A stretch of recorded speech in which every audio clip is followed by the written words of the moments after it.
दी छोड़ सतगुरु रामपाल जी परमेश्वर जी की जय हो।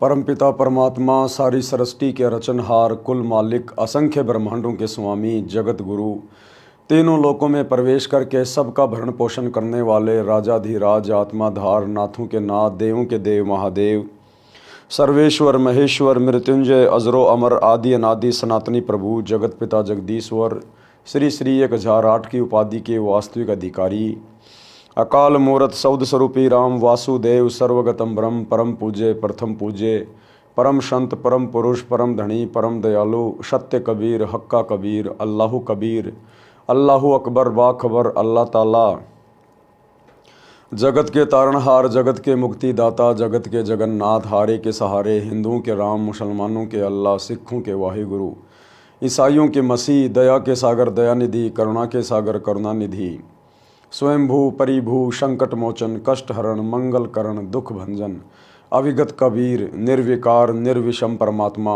अलय अलेख सतगुरु आदि अनादि सतगुरु असली मर्यादा पुरुषोत्तम असली राम असली कृष्ण असली घनश्याम असली मुरारी राजाओं के राजा महाराजाओं के महाराजा शहनशाहों के शहनशाह सम्राटों के सम्राट भगवानों के भगवान अल्लाहों के अल्लाह प्रभुओं के प्रभु मसीहाओं के मसीह सच्चे वाहे गुरु बाबाओं के बाबा पीरों के पीर सेठों के सेठ जगत सेठ सावड़सा सेठ सर्वगुण संपन्न अनंत कोटि कलाओं के स्वामी अनंत कोटि ब्रह्मांडों के नायक योगियों में महायोगी ध्यानियों में महाध्यानी सिद्धों में परम सिद्ध ज्ञानियों में तत्व ज्ञानी ब्रह्म ज्ञानी महाज्ञानी परम ज्ञानी सर्वश्रेष्ठ ज्ञानी विज्ञानी युवा कबीर समर्थ कबीर असमवाद अमित ओझा सच्चे रहनुमा करीम अल्लाह सुभान अल्लाह दुनिया के अंतिम पैगंबर 8 सितंबर 1951 से गांव धनाना जिला सोनीपत हरियाणा भारतवर्ष की पावन भूमि पे प्रकट रियल कल की भगवान श्री नारायण साकार हरि श्री बाबा साहिब नूर अनंत परमात्मा संत शिरोमणि सतगुरु रामपाल जी परमेश्वर जी के चरण कमल में साध संगति से जुड़े हुए आप और हम सभी सत्सेवक भाई बहनों का अनंत कोटि दंडवत प्रणाम। सत्साई भाई और बहनों, दया परम पिता परमेश्वर जी की सारी सृष्टि के रचनहार सतगुरु रामपाल जी भगवान की जिनके शुभ आशीर्वाद से विशेष आशीर्वाद से उन्हीं के कर कमल से लिखित पवित्र पुस्तक जीने की राह के ऊपर वीडियो बनाने की श्रृंखला जारी है। इस श्रृंखला में आज हमारा ये 16वें नंबर का वीडियो है। प्रत्येक वीडियो में भक्ति मार्ग से संबंधित बहुत ही अच्छी बातें गुरुदेव के आशीर्वाद से हमें सीखने और समझने को मिल रही हैं। यदि आपने अभी तक इस पुस्तक का पार्ट नंबर 1 नहीं देखा है या पार्ट नंबर 1 से देखना शुरू नहीं किया है तो आपको ज़रूर देखना चाहिए, क्योंकि शुरुआती वीडियो पुस्तक का प्रस्तावना होती है, उसकी भूमिका होती है और भूमिका को अच्छे से समझे बिना हम आगे का वीडियो नहीं समझ पाएंगे। तो भाई और बहनों, पिछले वीडियो में गुरुदेव भगवान ने हमें कर्मों के लेखे जोखे के बारे में, किस प्रकार हमारा जो परिवार होता है, बेटा बेटी माता पिता पत्नी होती है, वो हमारे पिछले जन्म के लेनदार होते हैं, कर्जदार होते हैं, और किस प्रकार से हम अपना अदला बदला एक दूसरे के साथ ऋण संबंधों में जुड़ के रिश्तों में जुड़ के पूरा करके चले जाते हैं। कोई सुखी करके अपना कर्ज उतारता है तो कोई दुखी करके अपना कर्ज उतारता है। कोई अकाल मृत्यु को प्राप्त होकर पूरे परिवार को निराशा में डूबो जाता है। तो ये सारे हमारे पिछले जन्मों के लेन देन होते हैं। इसलिए परमात्मा कहते हैं एक लेवा एक देवा दूतम कोई किसी का पिता नहीं पुतम ऋण संबंध जुड़ा एक ठाठा और अंत समय सब बारा बाटा। मरने के बाद में वो बेटा कहीं जाएगा, बेटी कहीं जाएगी, वो बाप कहाँ जाएगा, माँ कहाँ जाएगी, स्वयं कहाँ जाएगा, कोई भरोसा नहीं। इसलिए सतगुरु ने आकर हमें सत भक्ति दी है कि बच्चों आप ये सत भक्ति करो, मर्यादा में रह के लगे रहो, अपने गुरु पर पूरा विश्वास करो, तुम्हें 84 लाख योनियों में नहीं जाने दिया जाएगा, तुम्हें फिर से संबंधों में रिश्ते नातों में नहीं बांधा जाएगा, तुम सतगुरु के शब्द स्वरूपी विमान में बैठ के सतलोक जाओगे, जहाँ जाने के बाद में कोई लेना देना नहीं है। वहाँ ना कोई लेवा है, ना कोई देवा है, ना कोई ऋणदाता है, ना कोई कर्जदार है। वहाँ सुख ही सुख है, क्योंकि वो सुख सागर है। वहाँ हर प्रकार से तुम्हें हर प्रकार के सुख भोगने को मिलेंगे। तो भाई और बहनों, ये बातें तो हमें उसी समय समझ में आएंगी और इन बातों पर हम उसी समय अमल करेंगे जब हम गुरुदेव के द्वारा लिखित कोई पुस्तक पढ़ेंगे या उनके यूट्यूब पर जाकर सत्संग सुनना शुरू करेंगे। तो प्रार्थना है, मोबाइल सभी के हाथ में है, सृष्टि रचना सतगुरु रामपाल जी भगवान, इस प्रकार से यूट्यूब पर जाकर सर्च करें और गुरुदेव के सत्संग अति शीघ्र सुनना शुरू करें। तो आज हम वीडियो में आगे से शुरू करते हैं। गुरुदेव हमें क्या समझा रहे हैं। पवित्र पुस्तक जीने की राह, वीडियो नंबर 16, पेज नंबर 121। एक लेवा एक देवा दूतम, यानी परिवार में जो हम जुड़े हुए हैं आपस में, परिवार में बेटा बेटी भी हैं, माता पिता भी हैं, तो कोई तो अपना कर्जा उतारने आ रहा है, कोई अपना कर्जा देने आ रहा है। किस प्रकार से? जिस समय श्री शिव जी ने अपनी पत्नी पार्वती जी को अमरनाथ स्थान पर एक सूखे वृक्ष के नीचे बैठकर नाम दीक्षा अमर मंत्र दिया था, उस वृक्ष की खोगड़ यानी तने में बने बिल में मादा तोते ने अंडे उत्पन्न कर रखे थे। समस्त अंडे तो शिव जी की हाथों से बजाई ताली से बच्चे बनकर उड़ गए। उनमें एक अंडा गंदा यानी अस्वस्थ था, उसका जीव उसके अंदर था, यानी आत्मा उसी से चिपकी हुई थी। जब श्री शिव जी ने श्री पार्वती जी को दीक्षा मंत्र सुनाया तो वह गंदा अंडा स्वस्थ हो गया और तोते का बच्चा बन गया। यानी कबीर परमात्मा ने शंकर जी को अमर मंत्र दिए और शिव जी ने वही मंत्र अपनी पत्नी पार्वती को दिए। वही मंत्र जो हम प्रथम दीक्षा में गुरुदेव से वर्तमान में प्राप्त कर रहे हैं। वर्तमान में तो गुरुदेव हमें भक्ति का कंप्लीट कोर्स दे रहे हैं। प्रथम दीक्षा में 7 मंत्रों की दीक्षा दे रहे हैं, परंतु शंकर जी को केवल बीच बीच के 5 मंत्र सुनाए थे। और वही 5 मंत्र शरीर में बने कमलों में जो प्रधान देवी देवता हैं उनके हैं।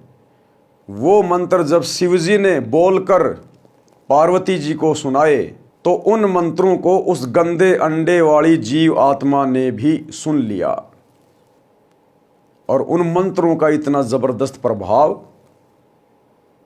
कि वो गंदा अंडा स्वस्थ हो गया और फूट गया। उसके अंदर वो जीव प्रफुल्लित हो गया, उसका विकास हो गया और तोता बन के उड़ चला। इन मंत्रों की इतनी पावर है। अब आप कहेंगे कि वर्तमान में भी तो हम मंत्र करते हैं, बहुत सारे लोग सुन लेते हैं, जानवर भी सुन रहे हैं, पशु पक्षी भी सुन रहे हैं। भाई और बहनों, हम जिस स्थान पर हैं, इस स्थान में और जिस जगह पर शंकर जी ने पार्वती जी को ये मंत्र सुनाए थे, उस स्थान में बहुत अंतर है।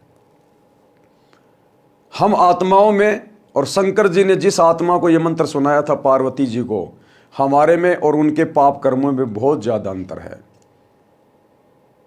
जिस प्रकार डॉक्टर एक ही होता है, दवा एक ही होती है, लेकिन जो हल्का फुल्का रोगी है वो 2-4 दिन में स्वस्थ हो जाता है, जो भयंकर रोगी है उसको 2 महीने भी लग जाते हैं। तो ये डिपेंड करता है जीवात्मा के पाप कर्मों के ऊपर, उसकी मन की शुद्धता और उसकी पवित्रता के ऊपर, कि वो कितना जल्दी विश्वास करके इन मंत्रों को अपने ऊपर धारण करता है, इनका सुमरण करता है। उसी हिसाब से ये मंत्र अपना असर करते हैं। तो उन मंत्रों के प्रभाव से वो गंदा अंडा भी स्वस्थ हो गया। जब श्री शिव जी ने श्री पार्वती जी को दीक्षा मंत्र सुनाया तो वह गंदा अंडा स्वस्थ हो गया और तोते का बच्चा बन गया। पंख लग गई, उड़ने योग्य हो गया। पार्वती जी की समाधि लग गई, उसने हाँ हाँ करना बंद कर दिया, तोता हाँ हाँ करने लगा, यानी हुकारे भरने लगा। तो श्री शिव जी ने देखा कि पार्वती की तो समाधि लगी है, सुन बोल कुछ नहीं रही है, हाँ हाँ की आवाज़ किसकी है। देखा तो पेड़ के तने के बिल यानी खोगड़ में तोता बोल रहा है। श्री शिव जी ने उसे मारना चाहा तो तोता उड़ गया। पीछे पीछे श्री शिव जी सिद्धि से उड़कर मारने चले। ऋषि वेद व्यास जी की पत्नी ने जम्भाई ली यानी मुंह खोला तो तोते के शरीर को त्याग कर जीव व्यास की पत्नी के गर्भ में मुख से प्रवेश कर गया, सूक्ष्म रूप बनाकर। श्री शिव जी ने व्यास की पत्नी से कहा कि मेरा ज्ञान चुराकर जीव तोते के शरीर को त्याग कर आपके गर्भ में चला गया है। ये मेरा चोर है, इसे मारूंगा। उसी समय श्री वेद व्यास जी भी आ गए थे, सब बातें सुन रहे थे। व्यास जी ने पूछा, हे भगवान, कौन कैसा चोर? श्री शिव जी ने बताया कि मैं पार्वती जी को दीक्षा दे रहा था, अंदर के कमलों का भेद बता रहा था, तो इस तोते ने सुन लिया। ये किसी अनाधिकारी को मंत्र बता देगा तो वह अमर होकर जनता को पीड़ा देगा। ये अमर हो गया, मैं इस जीव को मारूंगा। व्यास जी बोले, हे शिव जी भगवान, जब ये अमर हो गया तो आप मारोगे कैसे?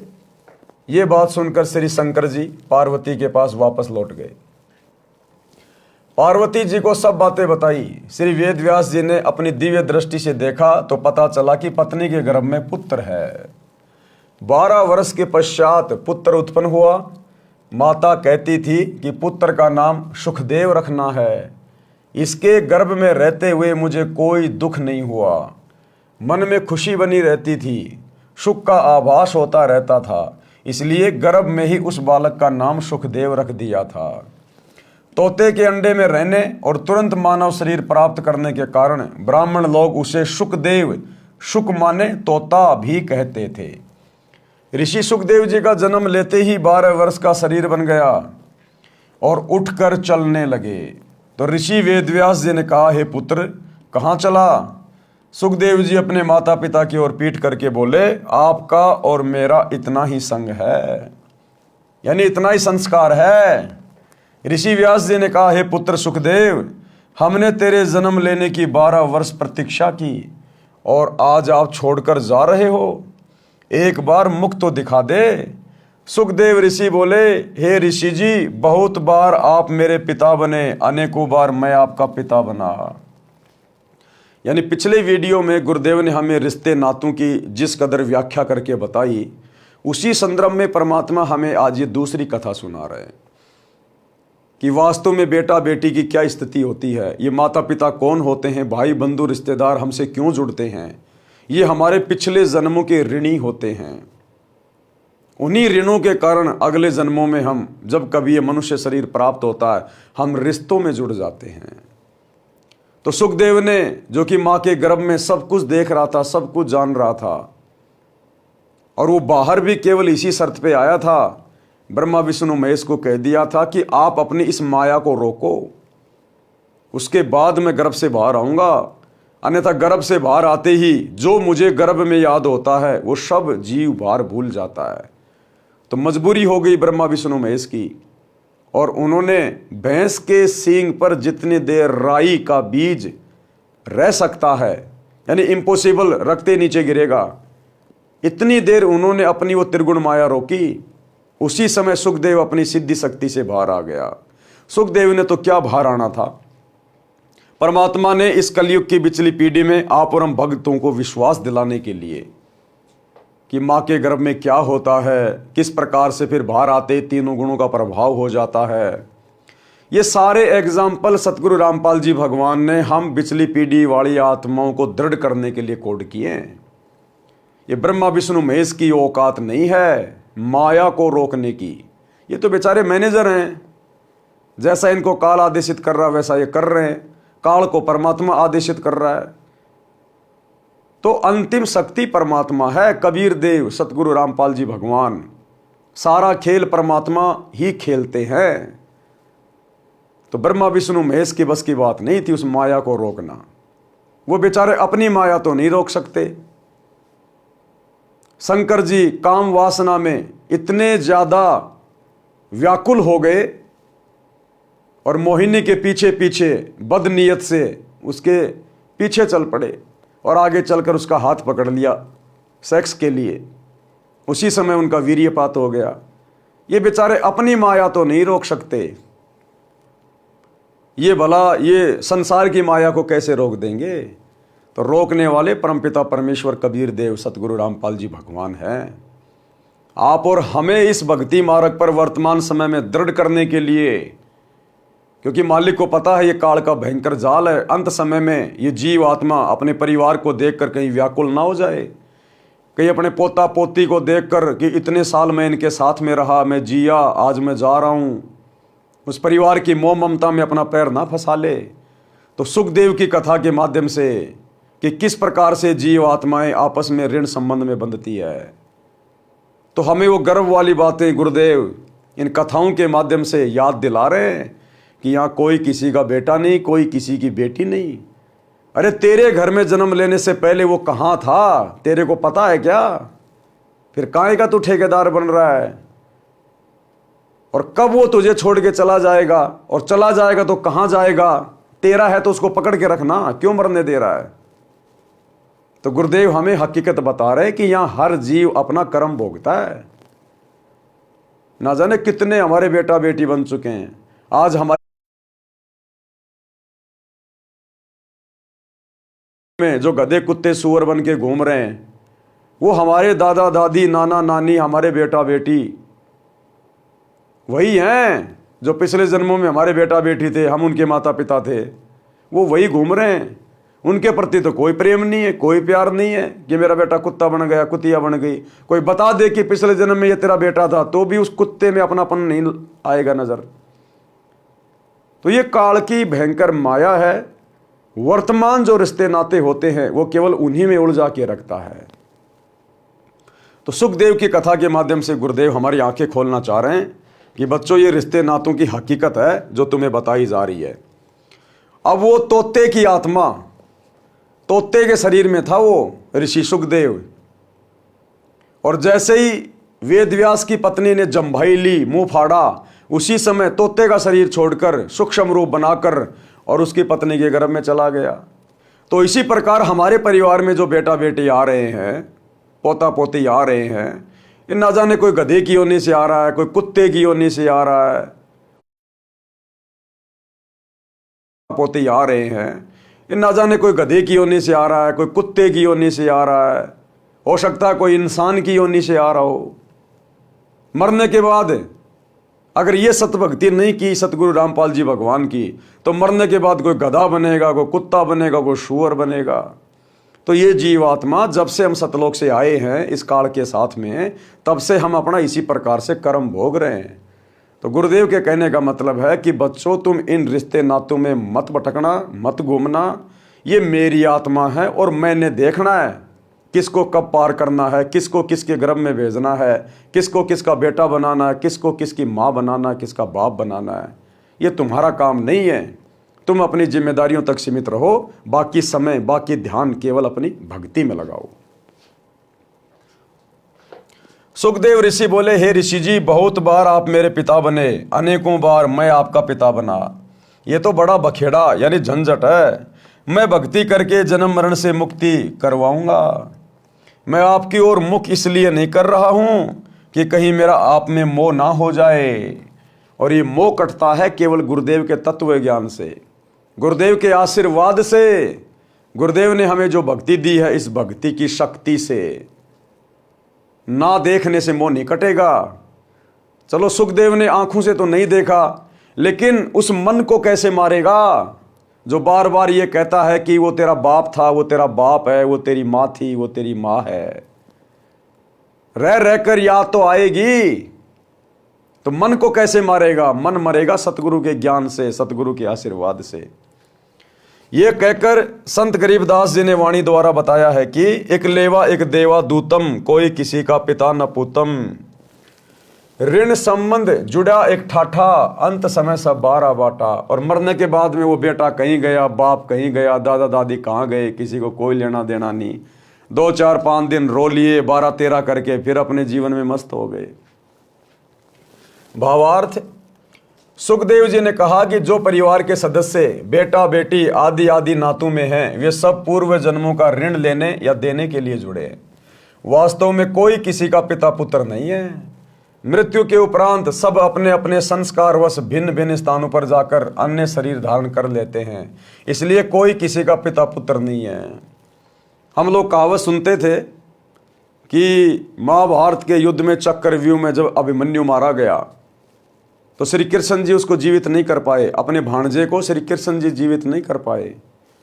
अर्जुन बड़ा व्याकुल हो गया और एक दिन श्री कृष्ण जी से बोला कि हे केशव, मुझे मेरे पुत्र के दर्शन करवाओ, मैं उसके वियोग में बड़ा व्याकुल हूं, मुझे बहुत ज्यादा ये पुत्र मोह सता रहा है।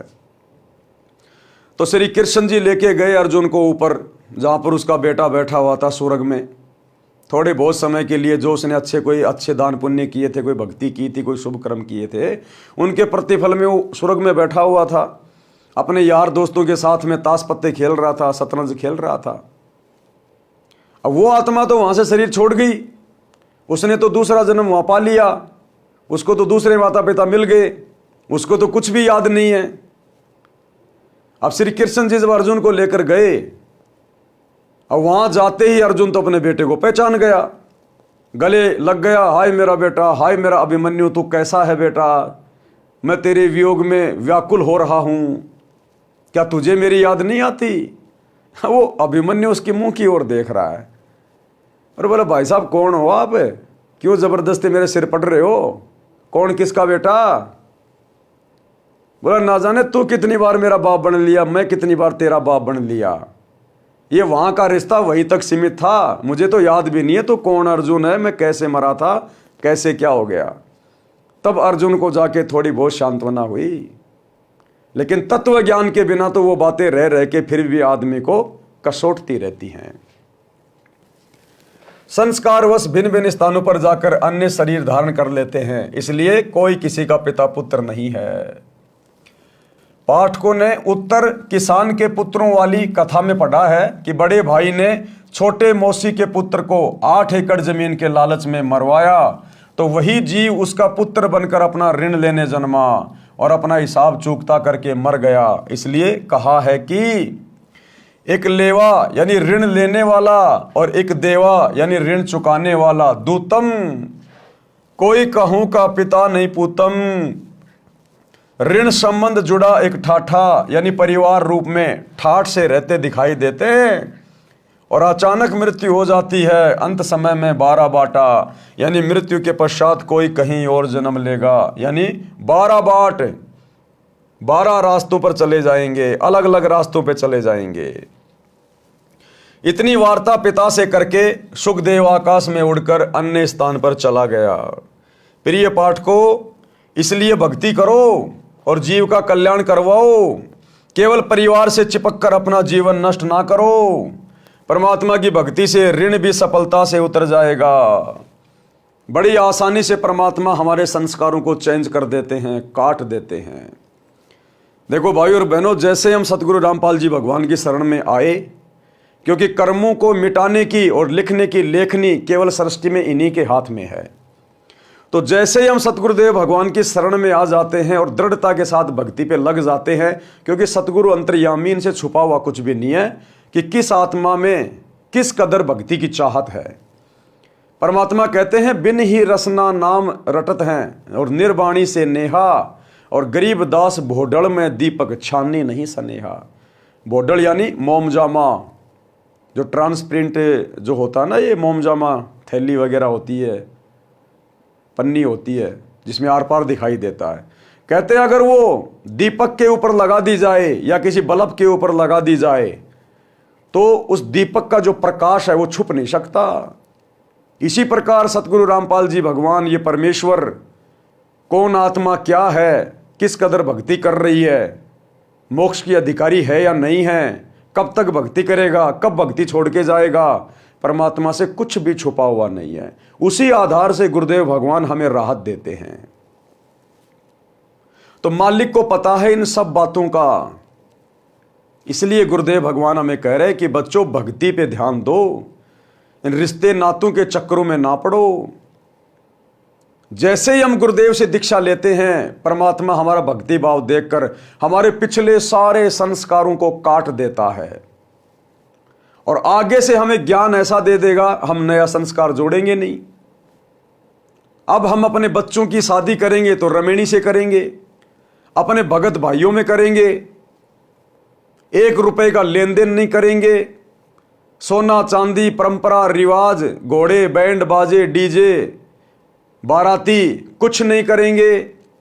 सिंपल कपड़े में हमारी बेटी हमारी बहन जाएगी या दूसरे के घर से आएगी, एक चम्मच भी लेके नहीं आएगी, 2 जोड़ी कपड़े अपने ले आएगी पहनने वाले, नहीं तो उनकी भी आवश्यकता नहीं है।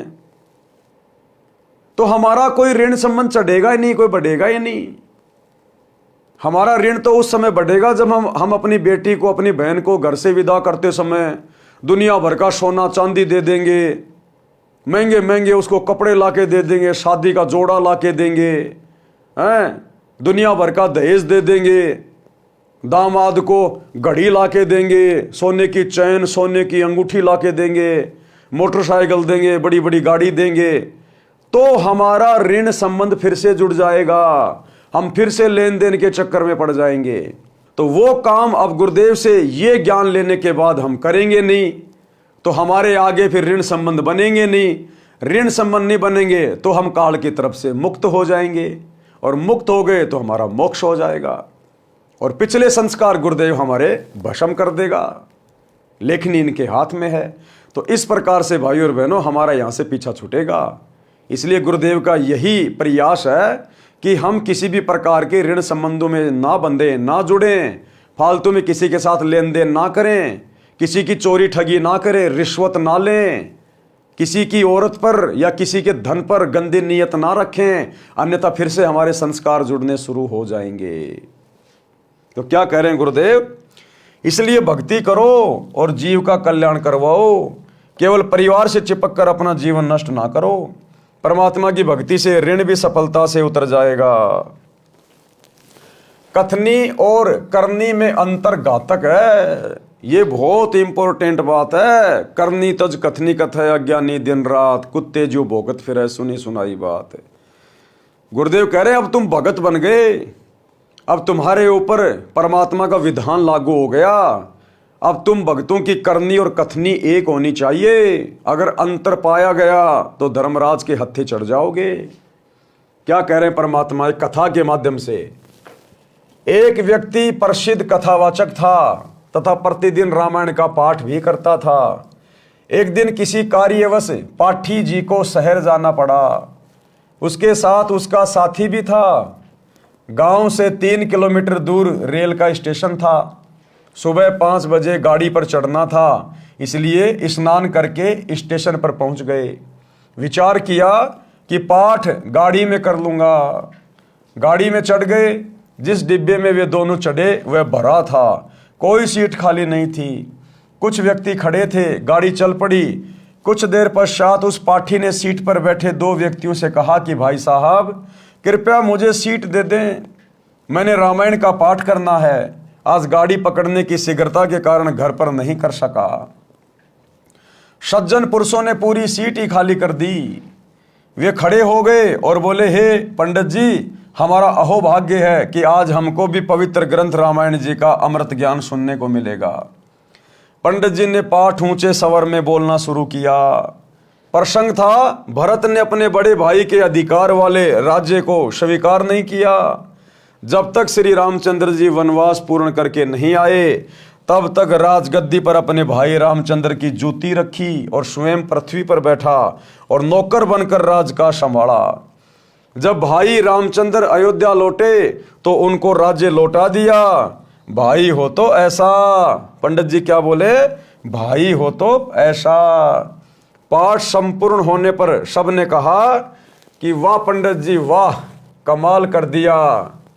एक व्यक्ति उसी डिब्बे में ऐसा बैठा था जिसने अपने पिताजी की बरसी पर एक दिन का पाठ करना था। कोई पाठी नहीं मिल रहा था।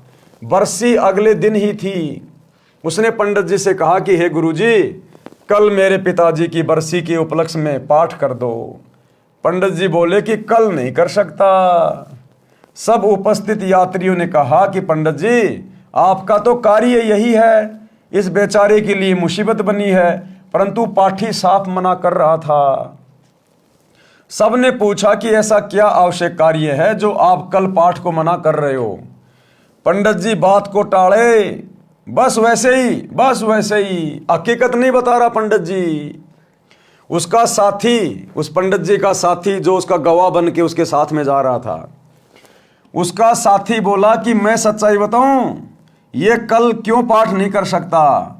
इसने अपने बड़े भाई पर 50 गज की कुर्डी के गड्ढे पर, कुर्डी क्या होती है? जहां पर गाय भैंस का गोबर डाला जाता है, छोटी सी जगह होती है वो।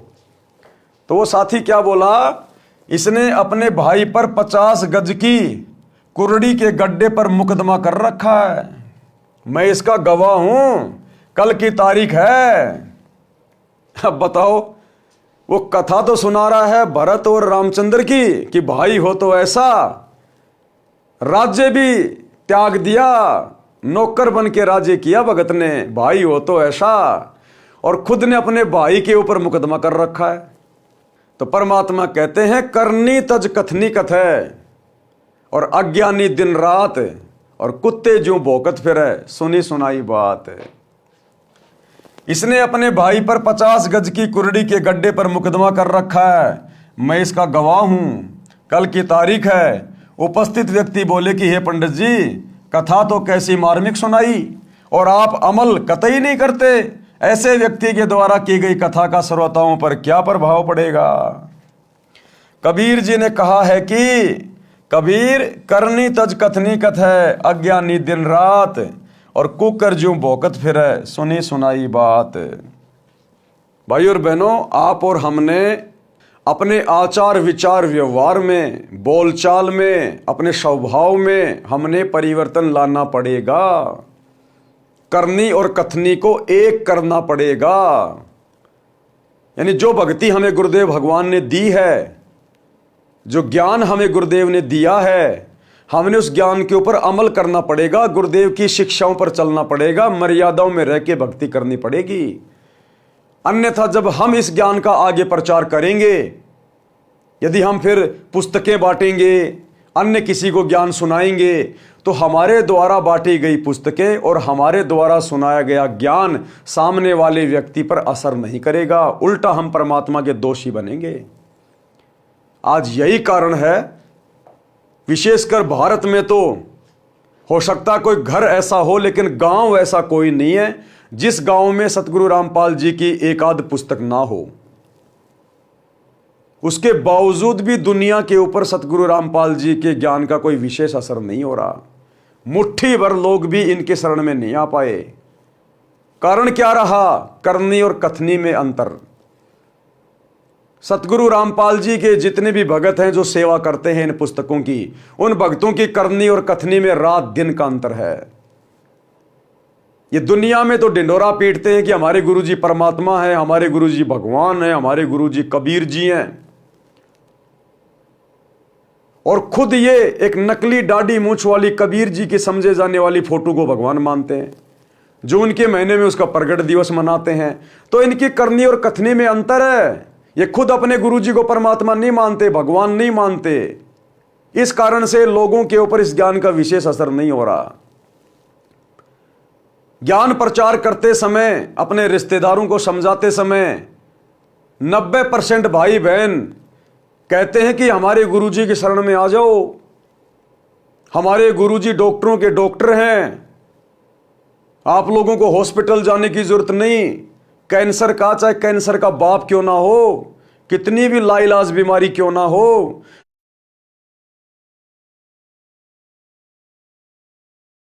परमात्मा नहीं मानते, भगवान नहीं मानते। इस कारण से लोगों के ऊपर इस ज्ञान का विशेष असर नहीं हो रहा।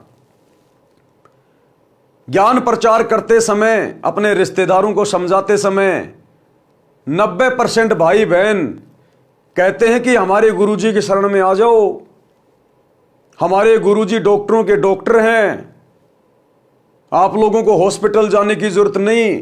कैंसर का, चाहे कैंसर का बाप क्यों ना हो, कितनी भी लाइलाज बीमारी क्यों ना हो, हमारे गुरुजी से नाम ले लो, उपदेश ले लो, तुम्हारी बीमारी समाप्त हो जाएगी। तो दुनिया में तो ये लोग दावा करते हैं कि हमारे गुरुजी के शरण में आने से बीमारी ठीक हो जाएगी, और खुद ये इन सतलोक आश्रमों में हॉस्पिटल बना रहे हैं। इसलिए इनकी करनी और कथनी में अंतर है। इसलिए इस ज्ञान का इतना असर दुनिया पे नहीं हो रहा। ये खुद तो प्रचार प्रसार करते हैं कि देखो हमारे गुरुजी का राम रहीम की तरह किसी भी राजनेता से कोई संपर्क नहीं है, हमारे गुरुजी के आश्रम में कोई राजनेता नहीं आते थे, हमारे गुरुजी अपने भक्तों से वोट नहीं डलवाते थे, कोई भी हमारे गुरुजी के साथ किसी सरपंच की भी देखे फोटो दिखा दो, हमारे गुरुजी का और राजनीति का तो 36 का आंकड़ा है। और खुद गुरुजी के जेल जाने के बाद ये राजनीतिक पार्टियों की गोद में जा बैठे। 2019 में कांग्रेस का सपोर्ट कर दिया, 2024 में बीजेपी का सपोर्ट कर दिया, नरेंद्र मोदी की रैलियों में धक्के खा रहे हैं। तो इनकी करनी और कथनी में अंतर है। ये दुनिया को तो नियम समझाते हैं नाम दीक्षा देते समय कि गुरुजी का आदेश है। भक्तों ने मोबाइल में वीडियो गेम भी नहीं खेलना, कोई ताश खेल रहा है उसके पास बैठना भी नहीं है। ये खेल हमारा समय और समाज से बर्बाद करते हैं। और खुद इन्होंने धनाना गांव में धनाना गांव के लड़कों के लिए 1 करोड़ रुपए में बैडमिंटन का स्टेडियम बना दिया। तो इनकी करनी और कथनी में अंतर है, इसलिए दुनिया पे असर नहीं हो रहा। ये दुनिया को तो समझ आते हैं जीव हमारी जाति है, मानव धर्म हमारा, हिंदू मुस्लिम सिख ईसाई धर्म कोई नहीं न्यारा, कि हम सब एक ही परमात्मा के बच्चे हैं। ये धर्म तो इस काल ने बना दिए, हमने धर्म के चक्कर में नहीं पड़ना चाहिए। हिंदू भी अपने भाई, मुसलमान भी अपने भाई। और बांग्लादेश के मुसलमानों के खिलाफ मध्य प्रदेश में विश्व हिंदू परिषद और बजरंग दल के साथ में मिलकर रैलियां निकाल रहे हैं। तो इनकी करनी और कथनी में अंतर, इसलिए दुनिया वालों पर इस ज्ञान का विशेष असर नहीं हो रहा। खुद तो कहते हैं कि हमें भक्ति करनी चाहिए, मानव जन्म दुर्लभ है, मिले न बारंबार, जैसे पेड़ से पत्ता टूट गिरे बहुर न लगता डार। और हमारे गुरुजी कहते हैं कि कहता हूं कहीं जात हूं, कहूं बजाकर ढोल, श्वास जो खाली जात है 3 लोक का मोल। और हमारे गुरुजी कहते हैं कि दुनिया से ती दोस्ती, पड़े भजन में भंग, एक का एक की राम से या साधु के संग। कि हमने फालतू में जगत वालों के साथ नहीं बैठना चाहिए, फालतू में कोई हंसी मजाक नहीं करना चाहिए, हमें संसार से कोई लेना देना नहीं है।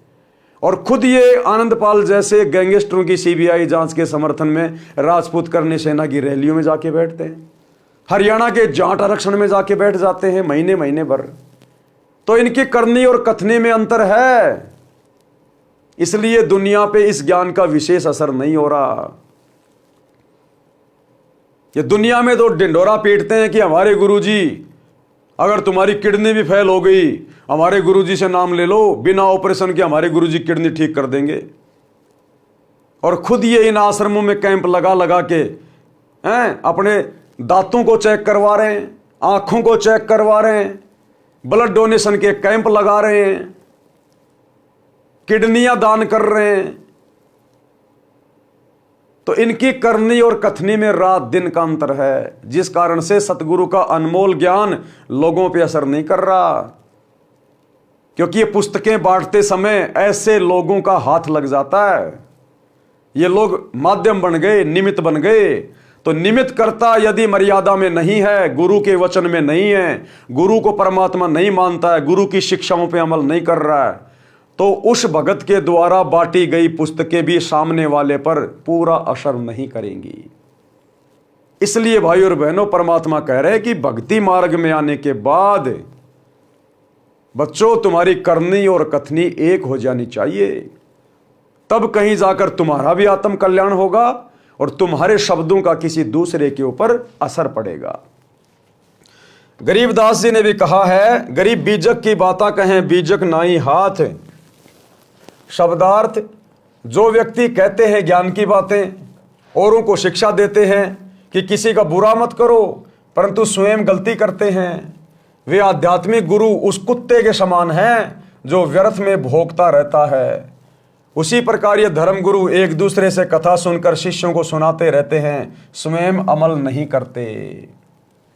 वाणी नंबर 2, वे अज्ञानी धर्मगुरु तत्व ज्ञान कहकर कोरे अज्ञान का प्रचार करते हैं, क्योंकि उनको तत्व ज्ञान का पता नहीं है। वे झूठे व्यक्ति पृथ्वी पर मानव के अनमोल जीवन का नाश करने के लिए जन्मे होते हैं। सत्संग से मिली भक्ति की राह। अब मनुष्य शरीर को, स्त्री या पुरुष के शरीर को सफल करने के लिए यदि हमें कोई रास्ता मिल सकता है, राह मिल सकता है, तो केवल सतगुरु के सत्संग से मिलेगा, सतगुरु के द्वारा लिखी गई पवित्र पुस्तकों से मिलेगा, सतगुरु के फॉलोवर जो सतगुरु की शिक्षाओं पे चलते हैं उनके संपर्क में आने से मिलेगा। तो किस प्रकार से सत्संग में आने से भक्ति की राह मिलती है। संत नित्यानंद जी का बचपन का नाम नंदलाल था। वे ब्राह्मण कुल में जन्मे थे। संत गरीबदास जी गांव छुड़ानी जिला झज्जर के कुछ समय समकालीन थे। संत गरीबदास जी का जीवन सन 1717-1778 तक रहा था।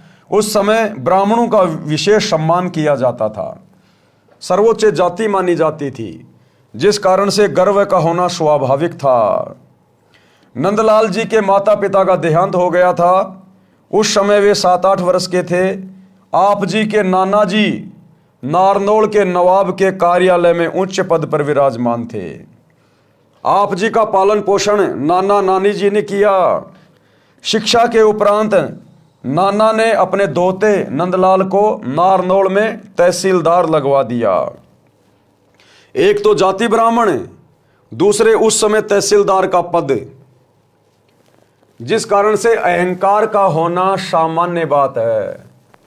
तहसीलदार जी का विवाह भी नाना नानी ने कर दिया था। तहसीलदार जी के महल से थोड़ी दूर पर एक वैष्णव संत श्री गुमानी दास जी अपने किसी भगत के घर पर सत्संग कर रहे थे। वे श्री विष्णु जी के भगत थे। सभी संतजन अपने सत्संग में परमात्मा कबीर जी की अमृतवाणी का सहयोग अवश्य लेते हैं, क्योंकि कबीर परमेश्वर की वाणियों के बिना सत्संग अधूरे हैं। सत्संग में बताया गया कि मानव जीवन किस लिए प्राप्त होता है, परंतु सत्संग न सुनने के कारण सांसारिक उठापटक में अपना अनमोल मानव जीवन नष्ट कर जाता है।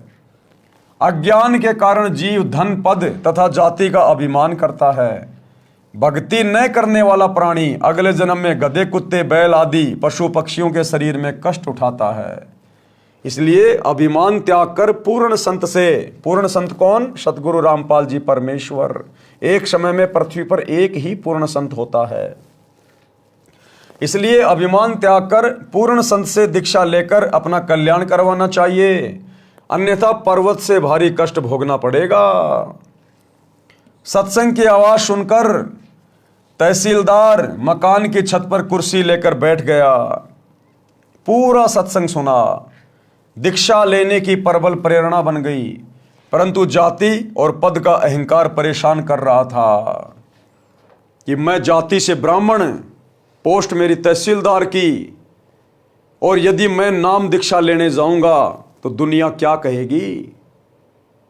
इस कारण से वो विचार करने लगा, ब्राह्मणों की कितनी इज्जत है, फिर मैं तहसीलदार हूं, सत्संग में सामान्य लोग जाते हैं, मुझे शर्म लगेगी, कैसे जाऊंगा आश्रम में। स्वामी गुमानी दास जी का आश्रम नारनौल शहर से लगभग 1.5 किलोमीटर दूर पर था। अंत में एक दिन निर्णय लिया कि सुबह वक्त से आश्रम में पहुंच जाऊंगा, यानी सुबह जल्दी चला जाऊंगा। अन्य व्यक्ति जाएंगे, तब तक तो दीक्षा लेकर लौट आऊंगा। सत्संग करके संत जी आश्रम में चले गए। सुबह उठकर कुछ देर सैर करते थे। एक दिन नंदलाल जी घोड़े पर बैठकर सुबह आश्रम की ओर जा रहे थे। गुमानी दास जी सैर के लिए उसी रास्ते पर जा रहे थे। उधर से जो संत थे गुमानी दास जी, सुबह सुबह अपने आश्रम से थोड़ा घूमने के लिए उसी रास्ते में टहल रहे थे, जा रहे थे। संत जी ने सिर के बाल कटा रखे थे, उस्तरा फिरा रखा था, सिर पर कोई वस्त्र नहीं था। नंदलाल जी ब्राह्मण होने के नाते शोण कशोण पर विश्वास करते थे। किसी अच्छे कार्य के लिए जाते और आगे से कचकोल काटे, यानी सिर पर उस्तरा फिराए कोई आ जाता तो अपना जाना रद्द कर देते थे। शोण कशोण माना करते थे कि ये शुभ है, ये अशुभ है। आश्रम में दीक्षा लेने जा रहे थे। जिंदगी का सर्वोत्तम दिन था। आगे से सिर पर उस्तरा फिराए एक व्यक्ति मिल गया। अब नंदलाल जी को पता नहीं कि ये वो संत है गुमानी दास जी जिससे मैं दीक्षा लेने जा रहा हूं। तो नंदलाल जी ने सोचा कि ये नालायक आदमी सुबह सुबह कहां टकरा गया। मैं तो नाम दीक्षा लेने जा रहा था शुभ कार्य के लिए, और ये नालायक कहां आ गया सामने। नंदलाल जी का माथा ठनका और गुस्सा आया। विचार किया कि आज दीक्षा का अवसर नहीं छोड़ना है, परंतु अपने शोण कशोण को भी निष्क्रिय करना था। इसलिए अपने आप समाधान निकाल लिया कि इस मनहूस के सिर में टोला, यानी हाथ की एक उंगली का उल्टा भाग यूं मारना, टोला मार देता हूं। हम बचपन में बहुत मारा करते थे। बचपन में जब माता पिता हमारे पूरे बाल उतरवा दिया करते थे, उस तरह फिरवा दिया करते थे, तो हम एक दूसरे के यूं मारा करते थे, उंगली की यूं। उसको कहते थे टोला मारना। उसमें आवाज आती थी अच्छी सी और उसको दर्द भी अच्छा होता था, तो हम फिर उसके यूं मारा करते थे टोला। तो नंदलाल जी ने सोचा मैं इसके सिर में एक जो है टोला मार देता हूं तो मेरा काम शुभ हो जाएगा, कसौण समाप्त हो जाएगा। इसी उद्देश्य से घोड़ा उस व्यक्ति संत गुमानी दास जी के पास जाकर रोका और कहा कि हे कमबख्त, तूने आज ही सिर मुंडवा कर मेरे सामने आना था। आज मैं अपनी जिंदगी के सबसे उत्तम कार्य के लिए आश्रम में जा रहा था। ये कहकर गुमानी दास जी के सिर पर टोले मारे और घोड़ा आश्रम की ओर चला दिया। अब देखो भाई और बहनों, परमात्मा हमें शिक्षा दे रहे हैं कि संत भक्तों का व्यवहार कैसा होना चाहिए। अब गुमानी दास जी की तो कोई गलती नहीं थी, लेकिन नंदलाल जी की सोच थी। उन्होंने मार दिया टोला और गाड़ियां भी निकाल दी, लेकिन संत गुमानी दास जी ने कुछ नहीं कहा, अपने दिल पे भी नहीं ली कि ना जाने ऐसे तो साधु संतों के भक्तों के साथ में कितने निकम्मी आत्माएं टकराती हैं, इनके कर्म इनके साथ में है। संत कभी किसी से झगड़ा नहीं करते, राग द्वेष नहीं करते, मनमुटाव नहीं करते, वाद विवाद नहीं करते, तभी संत परमात्मा को प्रिय होते हैं। संतों के साथ ऐसी घटनाएं आम होती हैं, वे अधिक ध्यान नहीं देते। विचार तो किया कि व्यक्ति सभ्य तथा कोई उच्च अधिकारी तथा उच्च कुल का लग रहा था, कार्य पालियों वाले कर गया, लेकिन काम कर गया पालियों वाले। नंदलाल आश्रम में गया, वहां संत के शिष्य मिले, राम राम हुई, आने का कारण बताया, घोड़ा पेड़ से बांध दिया और संत जी के आसन के पास बिछी बोरी पर बैठ गया। संत गुमानी दास जी सैर के पश्चात स्नान करके आसन पर बैठे तो घोड़ा देखा, फिर समझते देर न लगी। नंदलाल जी ने देखा तो शर्म के मारे नीची गर्दन कर ली। अब नंदलाल जी ने देखा, रे भैया ये तो वही महात्मा है जिससे मैं उपदेश लेने आया हूं, और इसके साथ तो मैं बदतमीजी करके आ गया। अब ये भैया नाराज हो जाएगा और ये तेरे को दीक्षा नहीं देगा। नंदलाल अपने हिसाब से सोच रहा था। नंदलाल जी ने देखा तो शर्म के मारे नीची गर्दन कर ली। गुमानी दास को आश्रम के भक्तों ने बता दिया था कि ये तहसीलदार जी दीक्षा लेने आए हैं। नंदलाल जी संत के चरणों में गिर गए और टोला मारने का कारण बताया। संत गुमानी दास जी ने कहा कि हे भगत, जब हम एक आने का घड़ा कुम्हार के पास लेने जाते हैं तो उसको टोले मार मार बजा बजा के देखते हैं कि कहीं फूटा तो नहीं है। आप जी तो जिंदगी का सौदा करने आए हो, आपने गुरुजी बजा कर देख लिया तो कोई पाप नहीं किया। यानी उसकी हिम्मत बढ़ाई कि भगत कहीं निराश ना हो जाए। और संत जी ने कहा कि भैया हम एक 10-20 रुपए का एक मटका लेने के लिए कुम्हार के घर जाते हैं और हम उसको भी 3-4 बार यूं मार मार के टोला बजा बजा के देखते हैं कहीं ये फूटा हुआ तो नहीं है। और आप तो नाम दीक्षा लेने आए थे, आपने अपने गुरुजी को बजा के देख लिया। अगर वो संत गुमानी दास जी उस समय नाराज हो जाते, गुस्से में हो जाते, लड़ाई झगड़ा करने लग जाते नंदलाल जी के साथ में कि तूने मेरा टोला क्यों मारा, क्या समझता अपने आप को, कोई बड़ा अधिकारी है तो मेरे ऊपर राजा है क्या, तेरे को शर्म नहीं आई, तो भाई वो नंदलाल जी उस गुमानी दास को फिर आश्रम में देखकर दीक्षा नहीं लेता कि ये काहे का संत है, काहे का भगत है। रात को तो सत्संग बड़ा प्यारा प्यारा सुना रहा था कि जो तो को काटा बोवे वाको बो तू फूल, तो ए फूल के फूल है वाको है त्रिशूल। और यहां मैंने जरा सी इसके साथ में बदतमीजी की तो ये आग बबूला हो गया। तो करनी तज कथनी कथे अज्ञानी दिन रात, कुत्ते ज्यों भौंकत फिरे सुनी सुनाई बात। तो नंदलाल जी कभी भी उससे दीक्षा नहीं लेते, लेकिन उस संत के व्यवहार ने नंदलाल जी को सोचने पे विवश कर दिया।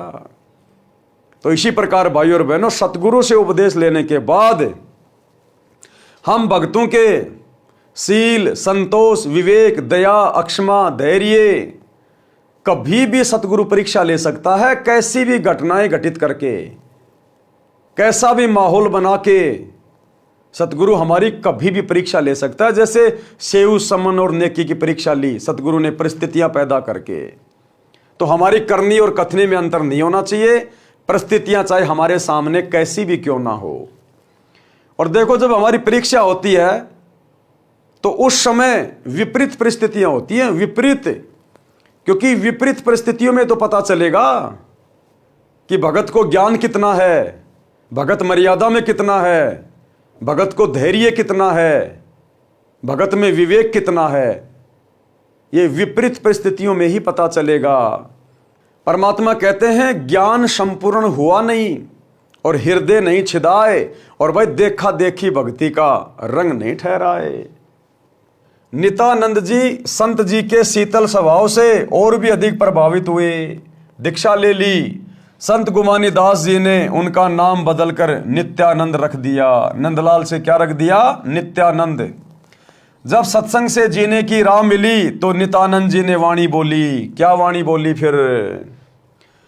ब्राह्मण कुल में जन्म था, मैं करता बहुत मरोड़, मरोड़ यानी अहंकार, और गुरु गुमानी दास ने दिया कुबुद्धि गढ़ तोड़। ये कुबुद्ध का गढ़, ये काल का जाल, ये मोह ममता, ये पांचों विकार केवल सतगुरु के सत्संगों से हट सकता है, दूसरा धरती पे कोई तरीका नहीं है। तो भाई और बहनों, नित्यानंद जी को भी पूर्ण संत नहीं मिला, पूर्ण तत्वदर्शी संत नहीं मिला, पूर्ण मोक्ष का मार्ग नहीं मिला। वो आत्मा भी अभी तक भटक रही है, क्योंकि उसको जो संत मिले थे गुमानी दास जी, वो केवल विष्णु तक के अधिकारी थे। आप और हमारा सौभाग्य देखिए, आप वर्तमान में हमें पूर्ण परमेश्वर प्राप्त हो गए, पूर्ण परमेश्वर, पूर्ण मुक्ति का मार्ग मिल गया। आप और हमारा सौभाग्य कितना अजब गजब है। फिर कितने अधीन हुए वह इस वाणी से पता चलता है। सिर सौंपया गुरुदेव को सफल हुआ यो शीश, और नित्यानंद इस शीश पर आप बसे जगदीश। सिर सौंपया गुरुदेव को, गुरुदेव को सिर कैसे सौंपना है? काट के नहीं चढ़ाना, अपने जीवन को अपने गुरुदेव के चरणों में समर्पित कर देना। यानी जैसा गुरुजी हमें आदेशित करे, निर्देशित करे, जो गुरु की आज्ञा है, जो गुरु ने सत्संगों में आज्ञा दे दी, जो नियम मर्यादा बता दी, बस हमने केवल उसी लक्ष्मण रेखा में रह के अपना जीवन यापन करना है। अपनी नहीं चलानी फिर कि गुरुजी तो जेल चले गए, कर लो कांग्रेस के साथ में समझौता, कर लो बीजेपी के साथ समझौता। अरे गुरुजी जेल में बैठे हैं, गुरुजी को क्या पता? खोलो आश्रमों पे आश्रम, बनाओ धर्म को धंधा, बनाओ स्टेडियम, बनाओ जाटों की धर्मशाला, कराओ गुंडों की सीबीआई जांच, बैठो जाटों के आरक्षण में, दो कुपात्रों को ज्योति पाठ और दान का चंदे के रूप में पैसा, लगाओ अयोध्या में भंडारा, करो मुसलमानों का बहिष्कार मध्य प्रदेश में। ये नहीं चलता फिर। अपनी सारी बकवादें छोड़ दीजिए। यदि किसी को बीड़ी पीने की आदत है, शराब की लत है, चोरी की लत है, परमात्मा कहते हैं वो सारे कुकर्म अपने गुरुजी के चरणों में समर्पित कर दो। उसी को कहते हैं जीवित मरना, मन को मारना। सिर सौंपया गुरुदेव को, यानी नाम दीक्षा लेने के बाद हम अपना सिर यानी अपने आप को अपने गुरुदेव के चरणों में समर्पित कर देते हैं, हम दास बन जाते हैं। और दास फिर केवल उतना ही करता है जितना उसका मालिक उसको आदेश देता है। दास अपनी मर्जी से भक्ति मार्ग पर अपने मालिक के आदेशों के विरुद्ध एक कदम भी नहीं चलता। उसको कहते हैं असल में दास। इस प्रकार से हमने अपने आप को गुरुदेव के प्रति समर्पित करना है। सिर सौंपया गुरुदेव को, सफल हुआ ये शीश, और नित्यानंद इस शीश पर आप बसे जगदीश। भावार्थ, जब तक सत्संग के विचार सुनने को नहीं मिलते तो भूलवश मानव अहंकार में सड़ता रहता है। जब ज्ञान होता है कि आज राजा है, मृत्यु उपरांत गधा कुत्ता बनेगा, तो इस अहंकार का क्या बनेगा? इसलिए भगत अपने उस अड़ंगे को ज्ञान से साफ करके भक्ति पथ पर चलते हैं और सफलता प्राप्त करते हैं। श्रीलंका के राजा रावण ने भक्ति बहुत की, परंतु अहंकार नहीं गया। ये अहंकार कितना ज्यादा बाधक है। कहते हैं आधीनी के पास है पूर्ण ब्रह्म दयाल, मान बड़ाई मारियो बेअदबी सिर काल। अहंकारी के सिर पे तो काल बैठा रहता है। मान बढ़ाई के भूखे भगत के सिर पे तो काल बैठा होता है। रावण जैसी भक्ति कोई नहीं कर सकता। 10 बार अपना सिर अपने इष्ट श्री शंकर जी के चरणों में काट के समर्पित कर दिया। आज कोई अपनी उंगली तो काट के समर्पित करके दिखाओ। ये शिवरात्रि के दिन सुबह 4 बजे उठ के लेके गाजर और बेर पहुंच जाते हैं, मार के सुट्टा भांग का। एक उंगली तो समर्पित करके दिखाओ। लेकिन उस रावण ने अहंकार नहीं त्यागा, इसलिए गधे और कुत्ते की योनियों में गया और दुर्गति से मौत हुई कुत्ते वाली। श्रीलंका के राजा रावण ने भक्ति बहुत की परंतु अहंकार नहीं गया, जिस कारण से विनाश को प्राप्त हुआ। रावण भी ब्राह्मण था, ब्राह्मण यानी ज्ञानी। ब्राह्मण कोई जाति नहीं है, ना ही त्रेता युग में कोई जातियां थी। ब्राह्मण का मतलब होता है ज्ञानी, जिसने ब्रह्म को पहचान लिया। ब्राह्मण सोई जो ब्रह्म पहचान है। इसलिए ज्ञानी और पंडित को ब्राह्मण कहा जाता है। विद्वान, ब्राह्मण यानी विद्वान। लेकिन अहंकार ले डूबा उसको।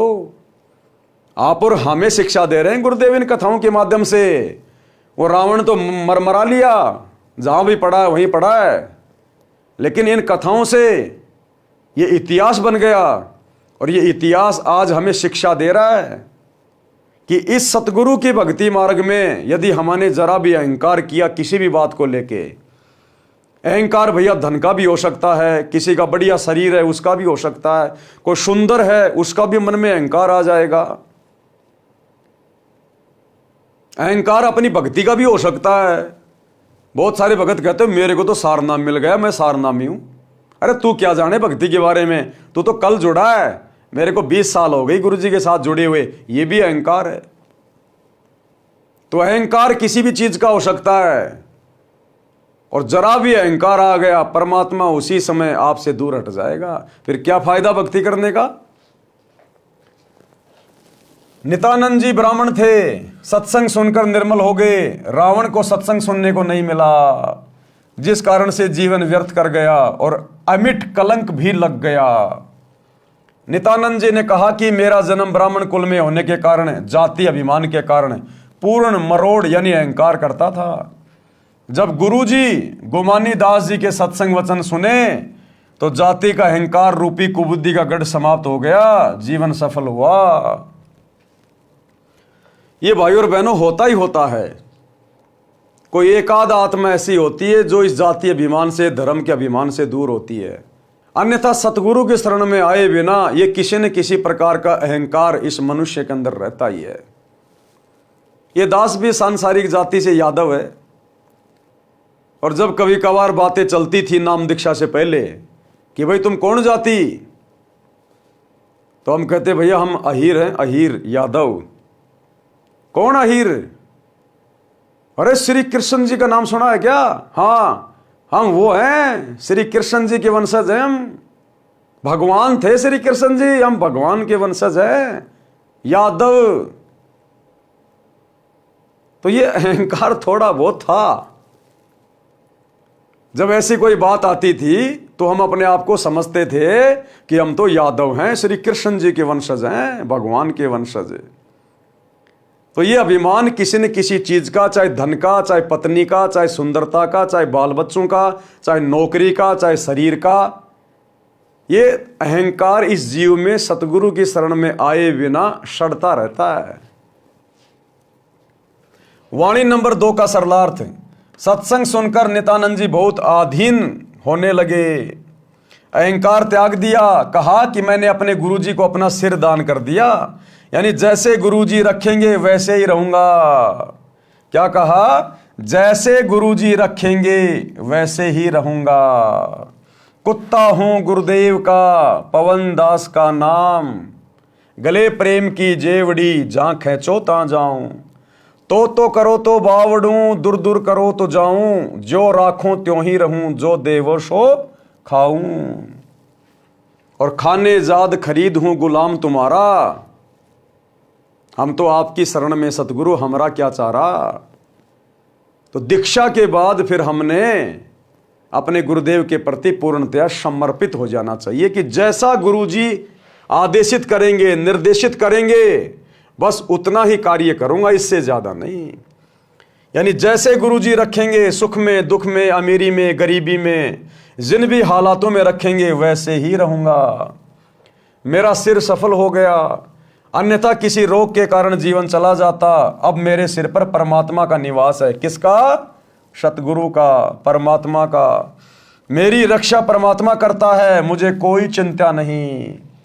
सिर पर साईं सत्य है, तो को क्या भय रे। लेकिन ये साई, ये सतगुरु उसी के शीश पर बैठता है। शीश पर बैठने का मतलब ये नहीं कि गुरुजी आके बैठ जाएंगे तुम्हारे सिर पे, नहीं।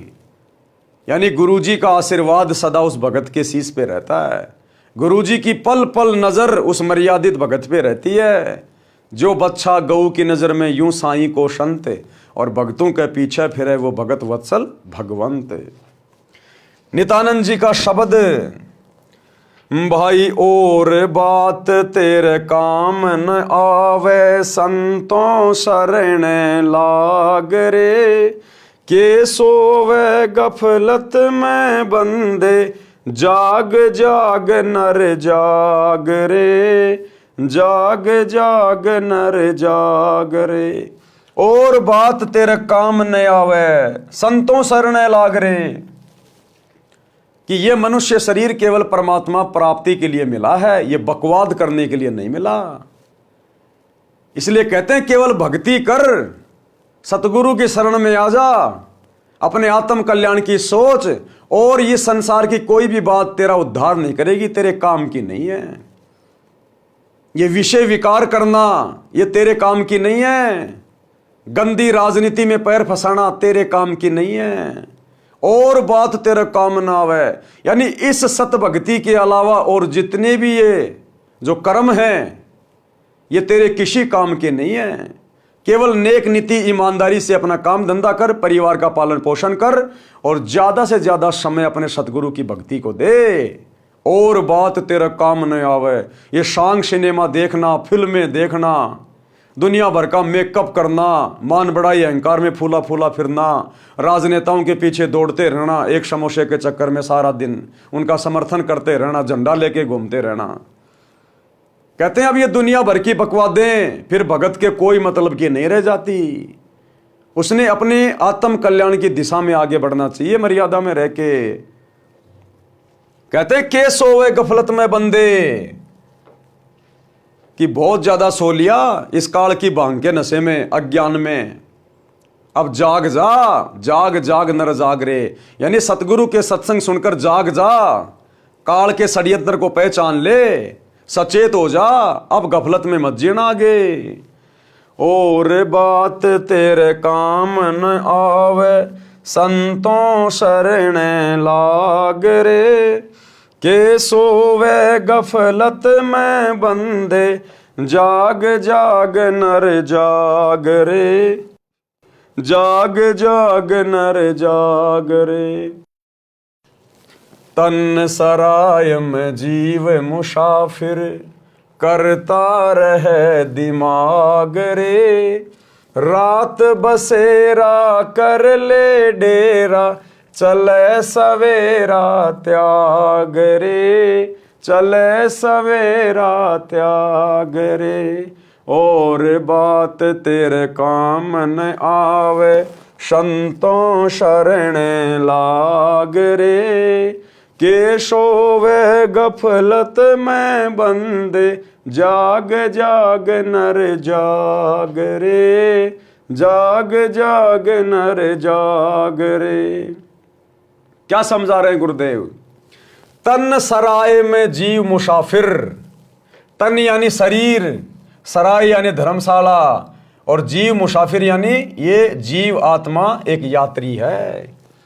जिस प्रकार आदमी रात्रि बिताने के लिए किसी होटल में, किसी सराय में, किसी धर्मशाला में ठहर जाता है, और सुबह आंख खुलते ही उस धर्मशाला को छोड़ के आगे निकल लेता है, इसी प्रकार इस मनुष्य शरीर में जो हमारी आत्मा है वो मुसाफिर है, और इस सराय रूपी शरीर में, धर्मशाला रूपी शरीर में अपनी आत्मा के कल्याण के लिए यहां पर आई हुई है।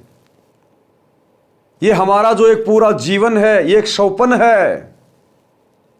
हम केवल भक्ति के लिए यहां पर आए हुए हैं। तन सराय में जीव मुसाफिर, करता रहे दिमाग रे। ये जीव आत्मा काल प्रेरणा से ये तरह तरह की बातें सोचती रहती है, तरह तरह का अपना दिमाग लगाती रहती है फालतू का, कि 2 के 4 कैसे बनाए जाएं, ज़्यादा से ज़्यादा धन कमा के बड़ा घर कैसे बनाया जाए, राजनीति में पैर कैसे फंसाया जाए, दुनिया में नाम कैसे कमाया जाए। तो कहते हैं तन सराय में जीव मुसाफिर और करता रहे दिमाग रे। सारा दिन यही सोचता रहता है, भक्ति निकट भी नहीं है। और कहते भी रात बसेरा कर ले डेरा, चले सवेरा त्याग रे। ये पूरा जीवन हमारा एक रात्रि है, एक रात्रि।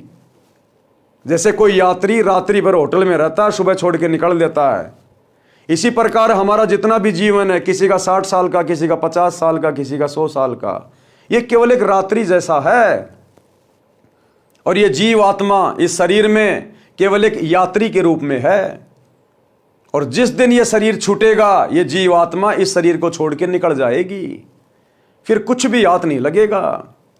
तो इस शरीर में रहते सहते हमने भक्ति धन जोड़ना है, भक्ति करनी है परमात्मा की। रात बसेरा कर ले डेरा, चले सवेरा त्याग रे। और बात तेरे काम न आवे, संतों शरण लाग रे।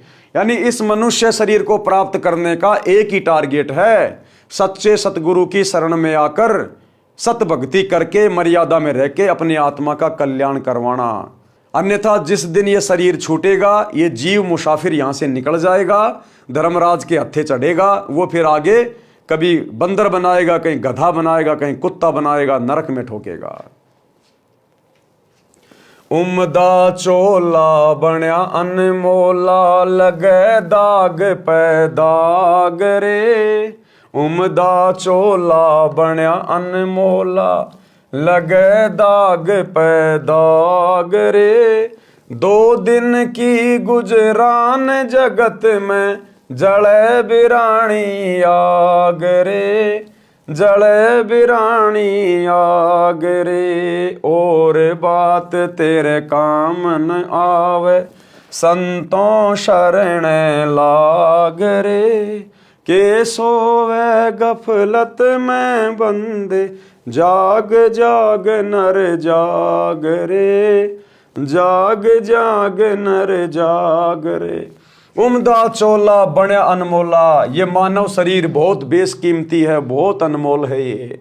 और तू इसके ऊपर अज्ञानता में संतों की संगति के बिना दाग पे दाग लगा रहा है। रिश्वत लेके, चोरी करके, जारी करके, कुदृष्टि डाल के, नशा करके, जीव हत्या करके, 2 नंबर के काम करके, राजनीति करके तू इस उम्दा चोले को गंदा कर रहा है, दाग पे दाग लगाए जा रहा है, इस मनुष्य जन्म को बर्बाद किए जा रहा है। उम्दा चोला बने अनमोला, लगे दाग पे दाग रे। 2 दिन की गुजरान जगत में, ये तेरे 2 दिन का जीवन है संसार में। क्यों जले बिरानी आग रे, क्यों दुनियादारी में पड़ रहा है फालतू में, क्यों बिरानी आग में जाके पांव फंसा रहा है, क्यों फालतू की राजनीति जाके कर रहा है। ये बिरानी आग में पड़ना है, राजनीति में जाना, दुनिया वालों के साथ में फालतू की यारी दोस्ती रिश्तेदारी निभाना, किसी का बिचौला बनना, किसी का गवाह बनना, ये बिरानी आग में जलना है। यानी सतगुरु की भक्ति के अलावा जितने भी कुकर्ते हैं, ये सारे बिरानी आग में जलने के बराबर हैं, बिरानी आग में जलने के बराबर। तो परमात्मा कहते हैं तेरा 2 दिन का जीवन है संसार में, यानी जिस दिन ये शरीर छूटेगा उस दिन फिर हमें क्या मिला, क्या हाथ लगा हमारे। जो कर्म हमने कर लिए बिरानी आग में जल के, दाग पे दाग लगा के, फिर तो वो भोगने शेष रहेंगे। कुबद का चढ़ी चढ़ रही चित पे, तू हुआ मनुष्य से नाग रे। कुबद का चढ़ी चढ़ रही चित पे, तू हुआ मनुष्य से नाग रे। सूझे नहीं सजन सुख सागर, बिना प्रेम बैराग रे, बिना प्रेम बैराग रे। और बात तेरे काम न आवे, संतों शरण लाग रे। के सोवे गफलत में बंदे, जाग जाग नर जाग रे, जाग जाग नर जाग रे। कि भाई नींद से जाग जा, परमात्मा को पहचान ले। काल ने तुझे अज्ञान की भांग पिला रखी है, कुछ चेत जाग। कहते हैं कुबद कहां चढ़ी चढ़ रही चित पर, तू हुआ मनुष्य से नाग रे। ये कुबद कहां चढ़ी है, ये बिरानी आग में जलना, लोगों के साथ में लड़ाई झगड़ा करना, गुस्सा करना, छोटी छोटी बातों पे लड़ मरना, मुकदमे कर देना, रिश्वत ले लेना, भ्रष्टाचारी करना, मिलावट करना, बेवजह किसी को दुखी करना, परेशान करना। ये कुबद कहां चढ़ी चढ़ रही चित पर, तू हुआ मनुष्य नागरे। तू इंसान से सरप बन गया, सरप। बेवजह लोगों को दुखी करता है, परेशान करता है, 2 नंबर के काम करता है, परिवार को भी तू मुसीबत में डाल रहा है। तो कहते हैं कुबद कहां चढ़ी चढ़ रही चित पे, तू हुआ मनुष्य नागरे। यानी जो काम था करने का इस मनुष्य शरीर से, वो तूने किया नहीं, और दुनिया भर के उल्टे कर्मों में लग गया। इंसान से तू सांप बन गया, सांप। किसी को भी डसते हुए देर नहीं लगाता, जहां दाव लग जाए वहीं ठग लो, वहीं लूट लो। सूझे नहीं सजन सुख सागर, उस परमपिता परमेश्वर का सुख सागर तुझे दिखाई नहीं दे रहा, तुझे सूझ नहीं रहा। बिना सतगुरु की शरण के अंधा होके बैठा है, बिना प्रेम बैराग रे। सतगुरु से उपदेश लेकर सतगुरु में जब तुम अपना वो प्रेम बढ़ाओगे, जब तुम्हारा वैराग्य बनेगा अपने सतगुरु के प्रति, उसके बिना तुम इसी प्रकार से धक्के खाते रहोगे, यहां भटकते रहोगे, ये मनुष्य जीवन बर्बाद करते रहोगे। भाई हरि सुमरे सो हंस कहावे, काम करो दी कागरे। हर सुमरे सो हंस कहावे, काम करो दी कागरे। भवरन भर में विष के बण में, चल बेगमपुर बाग रे, चल बेगमपुर बाग रे। और बात तेरे काम न आवे, संतों शरण लाग रे। के सोवे गफलत में बंदे, जाग जाग नर जाग रे, जाग जाग नर जाग रे। हरि सुमरे सो हंस कहावे। जो सतगुरु से उपदेश लेकर जो भक्ति करेगा, सतनाम का सुमरण करेगा, कहते हैं वो वास्तु में हंस है, अच्छी आत्मा है, वो भगत है। और कामी क्रोधी कागरे, कामी विषय वासनाओं में डूबा हुआ व्यक्ति, क्रोधी बात बात पे गुस्सा करने वाला, और लालची 2 रुपए के लालच में जो मर्जी उल्टा कर्म करवा लो, किसी का भी बुरा करवा लो। कहते हैं वो तो कौवे के समान है, काग के समान है। वो अपने स्वार्थ में इतना अंधा होता है, दूसरे का हित अहित कुछ नहीं सोचता। जिस प्रकार काग यानी कौवा किसी भी जानवर की पीठ पे बैठ जाएगा, जहां उसका जख्म हो रहा है, उसका मांस नोच नोच के खाएगा। उस कौवे को उस जानवर की पीड़ा से कोई लेना देना नहीं होता, केवल अपना पेट भरने से मतलब होता है। तो बिना सतगुरु की शरण के आज व्यक्ति इस कदर हो चुका है, उस कौवे की तरह। कोई बड़ा अधिकारी बन गया, दुनिया से रिश्वत ले रहा है, बिना पैसे लिए किसी का काम नहीं कर रहा, दुनिया भर के लोगों की बद्दुआ ले रहा है, हाय ले रहा है, कोई मिलावट कर रहा है, दुनिया मरे तो मरे, खाने की चीज़ों में मिलावट कर रहा है, मसालों में मिलावट कर रहा है, दुनिया मरे तो मरे, बस उसे केवल अपना लोभ लालच दिखाई दे रहा है। तो परमात्मा कहते हैं बिना सतगुरु के शरण के और ज्ञान के इंसान आज क्या बन गया? कौवा। हरि सुमरे सो हंस कहावे, कामी क्रोधी कागरे। और भमरा न भर में विष के बन में, जो अच्छी आत्मा होती है वो कभी भी इस विषय वासनाओं रूपी जंगल में गोते नहीं खाएगी, नहीं भरमेगी।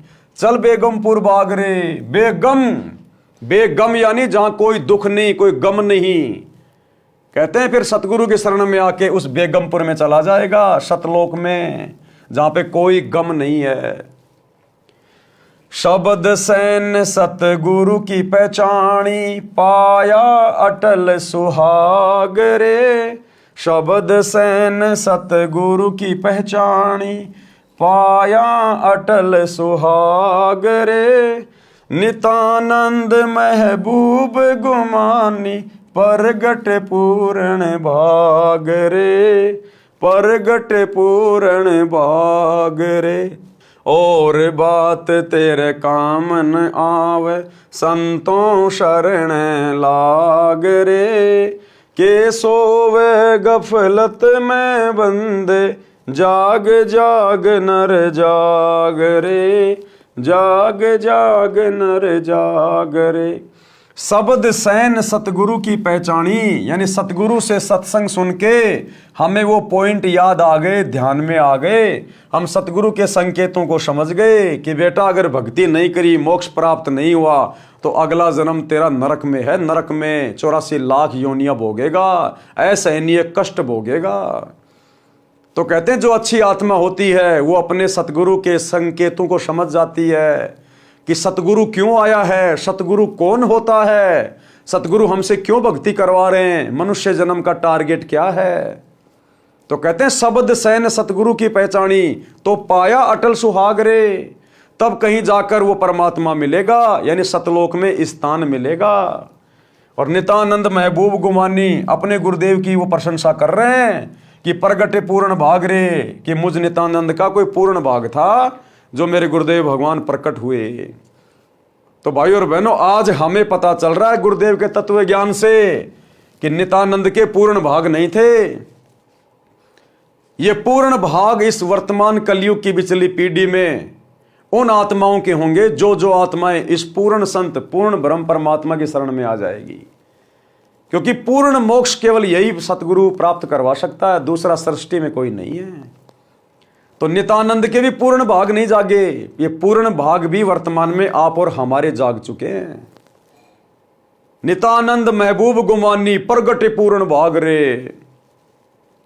एक छोटा सा सत्संग, विशेष संदेश हिसार जेल से आया हुआ। गुरुदेव बता रहे हैं कि तुम्हारा गुरु कौन है, हल्के में मत जियो। गुरुदेव कह रहे हैं उत्तर दक्षिण पूर्व पश्चिम क्यों फिरदा दाने दाने नू, सर्व कला सतगुरु साहिब की हरि आए हरियाणे नू।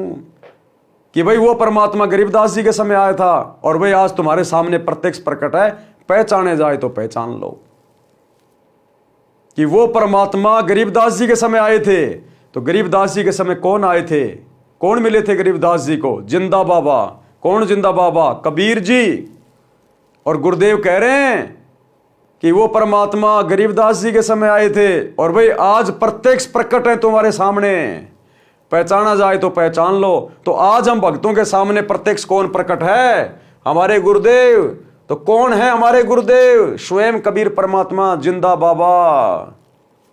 ये छोटा सा सत्संग अगर आंख खुली होगी तो समझ जाओगे, आंख बंद है तो जिंदगी में नहीं समझ पाओगे। सुनिए। तो क्या बताते हैं, उत्तर दक्षिण पूर्व पश्चिम फिरता दाने दाने नो, और सर्व कला सतगुरु साहिब की हरि आए हरियाणे।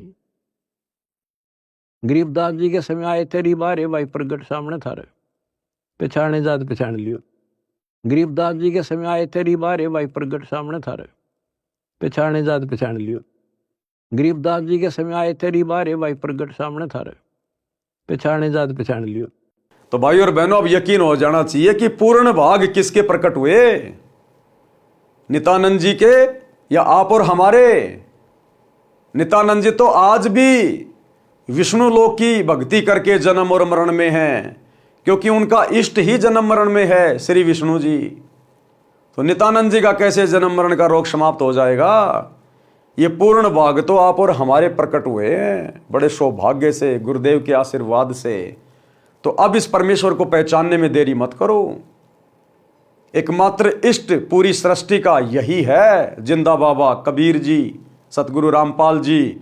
इसलिए हम भगत भाई बहन बार बार निवेदन करते हैं, विशेषकर हमारे खुद के भगत भाई बहनों से जो सतलोक आश्रमों से जुड़े हुए हैं, जो अज्ञानता की नींद में सोए पड़े हैं। जून के महीने में कागज के टुकड़े को, उस नकली दाढ़ी मूछ वाली कबीर जी की समझे जाने वाली फोटो को कबीर मान के पूज रहे हैं, कबीर प्रकट दिवस मना रहे हैं, अपने गुरु को हल्के में ले रहे हैं, उन आत्माओं से प्रार्थना है अपने भाग जगा लो, नहीं तो अंत में वही बनेगी जो भक्तिहीन प्राणियों की बनती है। तो क्या कहते हैं, शब्द सैन सतगुरु की पहचानी। तो गुरुदेव ने संकेत कर दिया कि भाई वो गरीबदास जी के समय आए थे और आज तुम्हारे सामने प्रत्यक्ष प्रकट है, पहचान सको तो पहचान लेना। तो ये संकेत करेगा, संकेत। शब्द सैन सतगुरु की पहचानी, पाया अटल सुहाग रे, और नितानंद महबूब गुमानी, प्रगटे पूर्ण भाग रे, और बात तेरे काम ने आवे, संतों शरण लाग रे। वास्तव में यह ऊपर लिखा शब्द कबीर साहिब जी का है, फिर भी हमने ज्ञान प्राप्त करना है। शब्दार्थ, अब गुरुदेव ने इन वाणियों का क्या अर्थ किया है। हे मानव, स्त्री पुरुष परमात्मा की चर्चा व भक्ति के अतिरिक्त अन्य कोई बात यानी चर्चा तेरे काम की नहीं है। आपको तत्व ज्ञान नहीं है, इसलिए मोह ममता व अज्ञानता की नींद में सो रहा है, यानी परमात्मा को भूला है।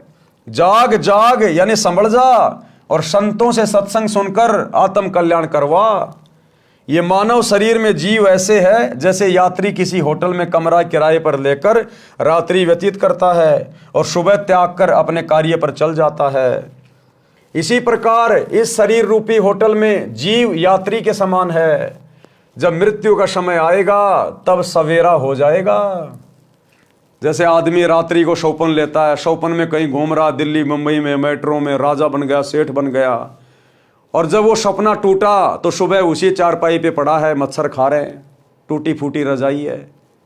तो इसी प्रकार ये एक जो हमारा जीवन है पूरा, मनुष्य स्त्री या पुरुष का जितने भी साल हम जीते हैं संस्कारवश, ये केवल एक रात्रि जैसा है, एक रात्रि जैसा एक शौपन है। जिस दिन शरीर टूटा ये सपना टूट गया, वही धर्मराज के दरबार में खड़े होंगे मुंह लटका के। यानी शरीर रूपी सराय यानी होटल को त्यागने का समय हो गया है। आप शरीर त्याग कर भक्ति न करके खाली हाथ जाओगे।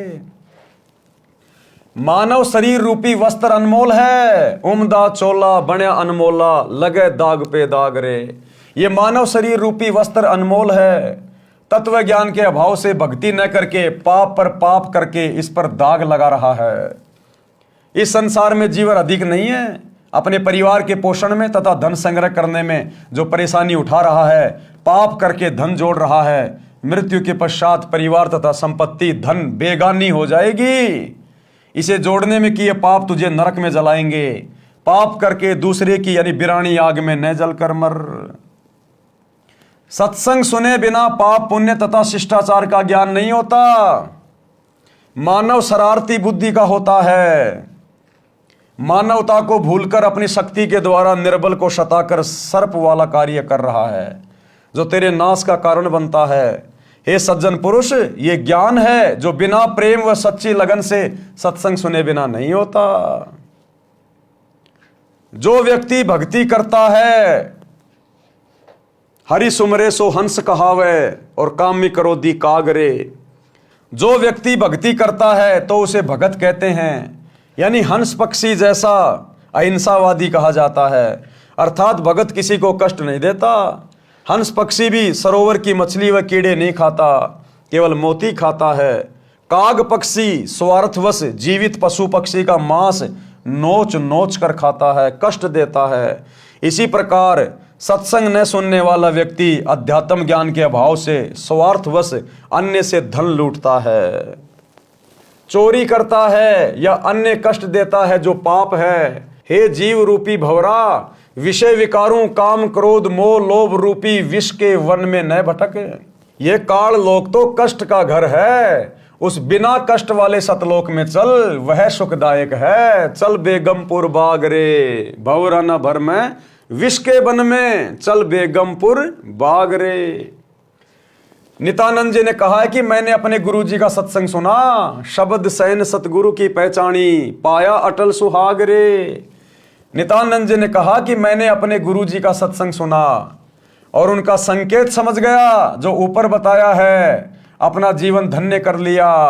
इसी प्रकार हम भगत भाई बहनों ने भी गुरुदेव का संकेत समझकर कि भैया वो परमात्मा गरीबदास जी के समय आए थे और आज तुम्हारे सामने प्रत्यक्ष प्रकट है, पहचान सको तो पहचान लो, नित्यानंद जी ने कहा कि मैंने अपने गुरुजी का सत्संग सुना और उनका संकेत समझ गया जो ऊपर बताया है, अपना जीवन धन्य कर लिया। मुझे मेरे प्यारे महबूब गुरु गोमानी दास जी मिले, ये मेरा कोई पूर्व जन्म का सौभाग्य था। आप और हमारा भी भाई और बहनों पूर्व जन्म का कोई सौभाग्य, वो सौभाग्य भी सतगुरुदेव भगवान ने बनाया। ये संस्कार भी यही सतगुरु बनाता है। इसी सतगुरु की सतभक्ति से संस्कार बनते हैं। शब्द तो भाई और बहनों आज के वीडियो में हम केवल इतना ही लेंगे। कल रात्रि 8 बजे सभी भाई बहन गुरुदेव भगवान के आशीर्वाद से फिर से लाइव जुड़ेंगे। अगले वीडियो में गुरुदेव भगवान इस शब्द के माध्यम से हमें क्या शिक्षा दे रहे हैं कि तन मन शीस ईस अपने पे, पहलम चोट चढ़ावे जब कोई राम भगत गति पावे। तो शीस तो भैया उस समय चढ़ाएंगे जब इष्ट का पता चलेगा कि वास्तव में मेरा इष्ट कौन है। तो इस शब्द पे हम कल रात्रि 8 बजे गुरुदेव के आशीर्वाद से बढ़ेंगे। तब तक गुरुदेव भगवान हम सबको आज्ञा दे, इजाजत दे, सद्बुद्धि दे, आशीर्वाद दे। बंदी छोड़ सतगुरु रामपाल जी भगवान की जय हो।